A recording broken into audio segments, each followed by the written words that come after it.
தமிழராட்சி பாத்திரிகை எல்லாருக்குமே வணக்கம். சீமானவர்கள் கட்சியிலேருந்து ஒருத்தராக விலகிட்டு வந்துட்டு இருக்காங்க அப்படின்றதுல எந்த ஒரு மாற்றமே கிடையாது. ஒரு பக்கம் பார்த்தீங்கன்னா நாம் தமிழர் கட்சியிலேருந்து சேலம் மாவட்ட நிர்வாகிகள் ஒரு கூட்டாக விலகியிருந்தாங்க. இப்போ நேற்று கிருஷ்ணகிரி மாவட்ட நிர்வாகிகள் விளங்கியிருக்காங்க. இன்னைக்கு அப்படின்னு சொல்லிட்டு தொடர்ந்து நிர்வாகிகள் விலகிட்டு வந்துட்டு இருக்கிற நிலையில் சீமானவர்கள் கிட்ட இதை பற்றி கேள்வி வைக்கும்போது, தம்பி அது என் கட்சி பிரச்சனை தம்பி, அதை நான் பார்த்துக்கிறேன், உங்கள் வேலையை பாருங்கள் தம்பி அப்படின்றது கிளியராக சொல்லிட்டாரு. இதை விட நிறைய பிரச்சனைகள் இருக்குது. இங்கே மக்களுக்கான பிரச்சனை பேசுங்க, பரந்தூர் விமான நிலையம் அப்படின்னு சொல்லிட்டு நிறைய மக்கள் பிரச்சனை இருக்குது. துணை முதலமைச்சராக உதயநிதி அறிவித்ததெல்லாம் தான் மக்கள் பிரச்சனையே தவிர இதெல்லாம் மக்கள் பிரச்சனையே கிடையாது. இது ஏன் பிரச்சனை, இதை நான் பார்த்துக்கிறேன், உங்கள் வேலையை பாருங்கள் தம்பி அப்படின்றது ரொம்ப கிளியர் அண்ட் கட்டாக சொல்லிட்டார் சீமான் அவர்கள்.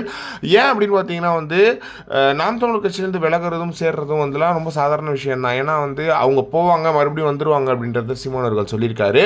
ஸோ அந்த மாதிரி இவங்க விலகி சேர்றாங்க. அது மட்டும் இல்லாமல் இவங்க எல்லாரும் விலகிறதுலையுமே ஒரு ஒற்றுமை இருக்குது. ஒரே மாதிரி விலகிறாங்க, ஒரே விஷயத்தை சொல்லி விலகிறாங்க. சீமான் அவர்கள் ஸ்டேஜில் பேசக்கூடாது, உட்காந்து பேசுங்கன்னு சொன்னேன், எந்திரிச்சு பேசுங்கன்னு சொன்னேன் அப்படின்னு சொல்லிட்டு தொடர்ந்து இந்த மாதிரியான விஷயங்களை சீமானவர்கள் எங்கள் பேச கேட்க மாட்டார். இவ்வளோ வருஷமாக அவர் எப்பயுமே அப்படி தான். சீமானவர்கள் அவரோட சரியான பாதையில் போகிறதுனால தான் இவ்வளோ பெரிய வெற்றி அடைஞ்சிருக்காரு ஒரு அரசியலில்.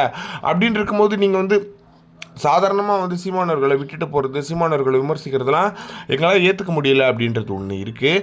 எனவே நீங்கள் யார் வேணால் கட்சி விட்டு போங்க, கட்சியில் இருங்க அப்படின்றதுல எந்த ஒரு மாற்றமே கிடையாது. ஆனால் சீமானவர்களோட பாதைன்றது ரொம்ப சரியாக இருக்குது அப்படின்றதுல சீமானவர்கள் தெளிவாக இருக்கார். அவரோட பாதையில் ஒரு தெளிவாக இருக்கார். விஜய் வரட்டும், அஜித் வரட்டும், யார் வேணால் அரசியல் வரட்டும், அரசியலில் இங்கே 15 வருஷமாக பயங்கரம் ஒரு ஸ்டான்ஸோட நின்றுருக்கார் சீமானவர்கள். அந்த வெற்றி அவருக்கு இருக்கும் அப்படின்றதுல எந்த ஒரு மாற்றமே கிடையாது. இதை பற்றி நீங்கள் என்ன நினைக்கிறீங்க அப்படின்றத மறக்காம கமெண்ட் பாக்ஸ்ன்னு சொல்லுங்கள்.